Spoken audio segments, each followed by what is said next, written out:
أعوذ بالله من الشيطان الرجيم بسم الله الرحمن الرحيم الصلاة والسلام على محمد وآله الطيبين الطاهرين رب اشرح لي صدري ويسر لي أمري واحلل عقدة من لساني يفقهوا قولي ربي زدني علما. So, Assalamu alaikum everyone. We are continuing with our series of exploring some of the characteristics of the Ibadur Rahman. And today we will explore verse 72 from chapter 25, Sura Furqan, which says, "And they do not bear witness to what is false. And when they pass by what is vain, slash idle talk, they pass by nobly." So another two characteristics of the sincere servants of the compassionate is that A, they do not testify falsely or give false evidence, that they do not take part in anything which implies falsehood or fraud. And scholars explain that to witness no falsehood has at least three meanings, all of which are implied in this passage. Firstly, not to give evidence which is false by lying or bearing false witness, such as in a court of war, a court of law, or to implicate another person.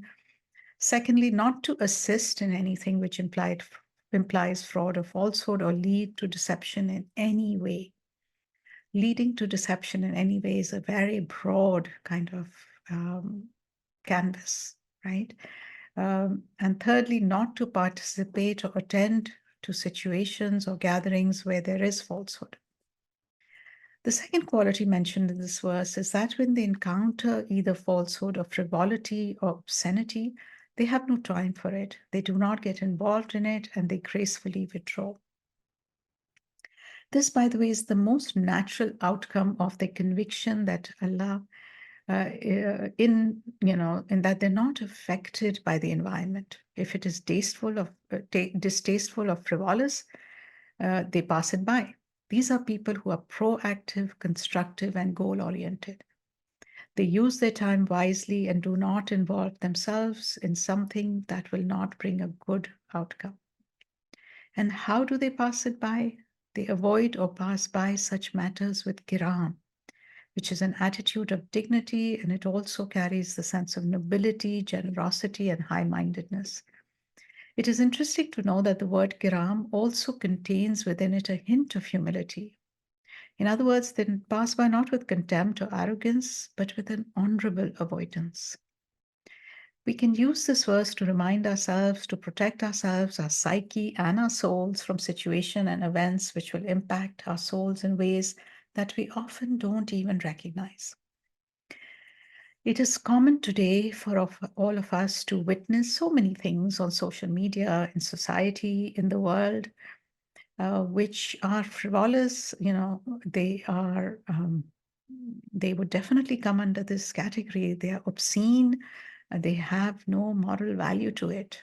And it is common for us to become, more and more desensitized to all sorts of perversions since they are so common, right? And we don't even recognize them as such.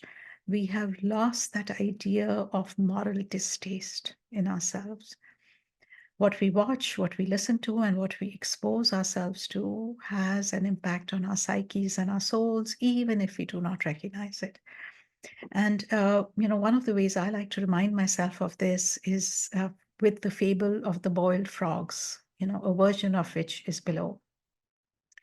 So, before we start, we need, one of the things that science tells us that if you throw a frog in boiling water, the frog will obviously jump out, out of self-protection. But this talks about a different kind of situation. So I'm going to read it as a fable so that it is interesting to listen to. So once upon a time, in a lush green valley nestled between two mighty mountains, there lived a community of frogs. These frogs were content, hopping about in their pond, enjoying the warmth of the sun and the coolness of the water. Life seemed perfect for them until a curious event occurred.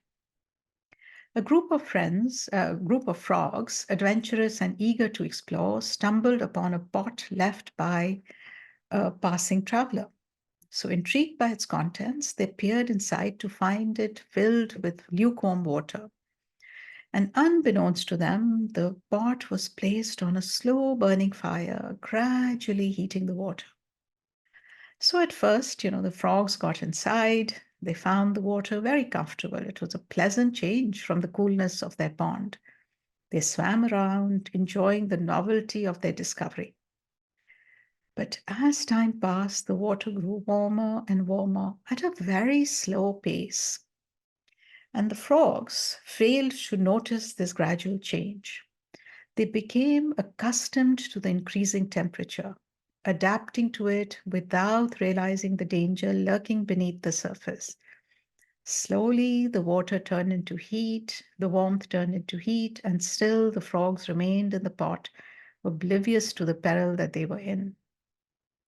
Eventually, the water reached a boiling point. By then, it was too late for the frogs to escape. The frogs had grown too weak from their prolonged exposure to the heat. Tragically, one by one, they succumbed to the boiling water, their lives lost to the ignorance of the danger that had surrounded them. So the tale of the boiled frog serves as a poignant metaphor for the human condition. It illustrates how individuals can become desensitized to gradual changes in our environment, whether it be social, political, or personal. Just like the frogs in the pot, we may fail to recognize warning signs or dangers when they occur slowly over time. And so this story emphasizes the importance of awareness and vigilance in our lives. It reminds us to pay attention to subtle changes in our surroundings and to remain mindful of the potential threats to our value system, no matter how small they seem at first. And we need to have that moral compass in very good working order. By staying alert and responsive, we can avoid the fate of the boiled frogs and navigate challenges to our value system, to our beliefs, with greater choice and wisdom. So thank you for listening, and inshallah, we will meet again tomorrow. Assalamu alaikum wa rahmatullah.